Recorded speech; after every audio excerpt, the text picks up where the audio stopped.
សួស្តីអ្នកនរស្វាគមន៍មកកាន់ Channel វិមានថៃនៅក្នុងវីដេអូនេះយើងខុសពីដងបន្តិចគឺយើងអត់មកនិយាយពីបច្ចេកវិទ្យាផ្សេងនឹងទូរស័ព្ទទេថ្ងៃនេះគឺខ្ញុំបានជាមួយនឹងរបស់ថ្មីមួយដែលខ្ញុំសម័យថាខ្ញុំនឹងចង់បានវាយូរហើយឥឡូវនេះខ្ញុំបានទិញវាហើយនេះគឺជា MacBook Pro M4 14 inch អ្នកនរគ្នាតើតែខ្ញុំទិញថ្មីនេះទេហើយបន្តបានបើកទេនៅ style នេះអញ្ចឹងវីដេអូនេះគឺយើងនិយាយអំពី impression ក្នុងការបើកប្រអប់ទាំងមូលមកថាតើពេលយើងបើកប្រអប់ MacBook Pro M4 នេះទៅនៅក្នុងនោះមានអីខ្លះហើយអារម្មណ៍ខ្ញុំបែបណាឥឡូវយើងមកតាមដានទាំងអស់គ្នាអញ្ចឹងប្រអប់វារូបរាងបែបហ្នឹងវាមានប្រអប់មួយតង់ទៀតតែជាក់ស្ដែងឥឡូវខ្ញុំបកវាចេញហើយនៅសល់តែប្រអប់មួយតង់នេះទេឥឡូវយើងមកបើក seal ទាំងអស់គ្នានេះយើងត្រូវហែកឡើងនេះបងបោកមកអូខេយើងបានចេះមកនេះនិយាយមែនអ្នកនរខ្ញុំឃើញខ្ញុំរំភើបឥឡូវយើងមកមើលថាតើនៅក្នុងនេះយើងទទួលបានអីគេអញ្ចឹងអូខេឥឡូវយើងមកបើកseal នេះទាំងអស់នេះបើកនេះគឺជាកណ្ដាលអ្នកនរនេះវាមិន plastic ទេអញ្ចឹងសោមព្រោះមែនទេនេះរូបរាងកប់សេរីអ្នកនរនេះឥឡូវយើងមើលថាក្នុងប្រអប់មានអីខ្លះសិនអូខេនេះគឺជាខ្សែcharger អ្នកនរគ្នាខ្សែ charger នេះដូចជា70 W ហើយបន្តមកទៀតគឺយើងទទួលបានជាមួយនឹងចំណងមុនគឺមាន sticker មានអីឥឡូវដូចនឹងគេឲ្យទៀតអត់អញ្ចឹងបន្តមកទៀតគឺយើងមានឆ្នាំងសាកនេះក្បាល3អស់វាអ្នកនរគ្នាហើយនេះដុំសាកនេះទៅជាกระดาษទាំងអស់អ្នកនរគ្នាវារុំប្រភេទกระดาษណាឆ្នាំងសាកវាស្អាតហើយតែឆ្នាំងសាកវាបើនិយាយពី compare ជាមួយនឹងចំណងមុនអាចថាចាប់ផ្ដើមទៅអញ្ចឹងណាហើយនៅក្នុងនេះដូចជាអស់ហើយអស់លេងហើយឥឡូវយើងមកបើក MacBook ទាំងអស់នេះនៅលើ MacBook ផ្នែកខាងស្ដាំនេះយើងឃើញមាន port ចំនួន3ទី1ហ្នឹងគឺ port HDMI ទី2ហ្នឹងគឺ USB Type C ហើយទី3ហ្នឹងគឺ slot សម្រាប់ដាក់ SD card ហើយផ្នែកខាងនេះយើងឃើញមានរុនដំណភ្ជាប់សម្រាប់ធ្វើការសាកថ្មនៅផ្នែកខាងឆ្វេងហើយ Type C ចំនួន2និងរុន 3.5 mm អូខេឥឡូវយើងមកបើកវាទាំងអស់គ្នាវ៉ា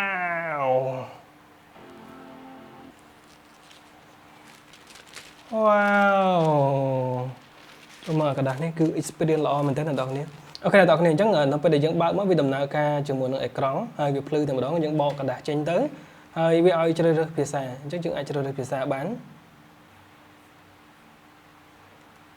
ហើយជ្រើសរើស location របស់យើងបន្តមកទៀតយើងចុច continue ទៅអញ្ចឹងបន្ទាប់ពីភ្ជាប់ Wi-Fi ហើយវានឹងរងចាំបន្តិចដើម្បី connect ទៅកាន់អ៊ីនធឺណិតអូខេឥឡូវយើងបន្តពី set up មួយរយៈក្រោយមកគឺយើងអាចចូលទៅកាន់ home បានហើយជាប់នេះធំហ៎អូខេអ្នកនរគ្នាសម្រាប់ខ្ញុំខ្ញុំមាន experience ទៅលើការប្រើប្រាស់ជាមួយនឹង Mac Mini មួយរយៈដែរ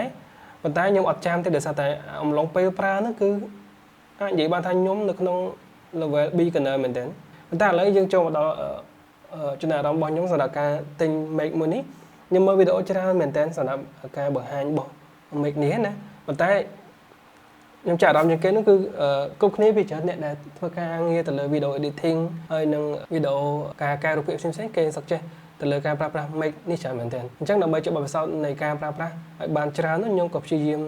ធ្វើម៉េចឲ្យបាន Mac ប្រើនឹងគេដែរអូខេខ្ញុំបញ្ជាក់បន្តិចតាក់ទងជាមួយនឹង Mac ដែលខ្ញុំទទួលបាននេះគឺជា MacBook Pro chip M4 មានទំហំ RAM 16GB និងមានទំហំផ្ទុក 512GB impression ខ្ញុំគឺខ្ញុំឃើញថាវារៀងស្អាតមែនទែន speaker ក៏ល្អហើយ keyboard វានេះប្រព័ន្ធនេះគឺសម្រាប់ដៃខ្ញុំគឺល្អមែនទែនខ្ញុំអត់មានជា comment អីទេវាមើលទៅវា premium អ្នកនរគ្នាខ្ញុំការ design របស់គេធ្វើមកស្អាតមែនទែនទាំងផ្នែកខាងក្រោយផ្នែកខាងមុខអីគឺអាម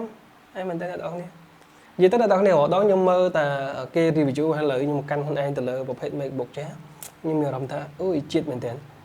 ហើយបើសិនតែចំណាប់អារម្មណ៍ខ្ញុំនៅពេលនេះខ្ញុំរំភើបអត់ខ្ញុំរំភើបអ្នកនរគ្នាជាមួយនឹងការទិញ MacBook នេះហើយតម្លៃរបស់វាខ្ទង់$1,500ជាងអ្នកនរគ្នាអាចស្វែងរកទិញបាននៅតាមបណ្ដាហាងនានាឬក៏អាចធ្វើការតាក់ទងទៅកាន់ហាង Mosel App Studio បានហ្នឹងហើយអ្នកនរគ្នាវីដេអូហ្នឹងគឺមានតែប៉ុណ្្នឹងទេហើយបើអ្នកនរគ្នាមានចំណាប់អារម្មណ៍ចង់ទិញជាមួយនឹង MacBook Pro ឬក៏ចង់ធ្វើការទិញជាមួយនឹង accessory មួយចំនួនរបស់ computer សម្រាប់ធ្វើការប្រើប្រាស់ហ្នឹងអាចធ្វើការតាក់ទងទៅកាន់ហាង Mosel App Studio បានហើយវីដេអូនេះគឺចប់តែប៉ុណ្្នឹងហើយអរគុណច្រើនជួបគ្នានៅវីដេអូក្រោយ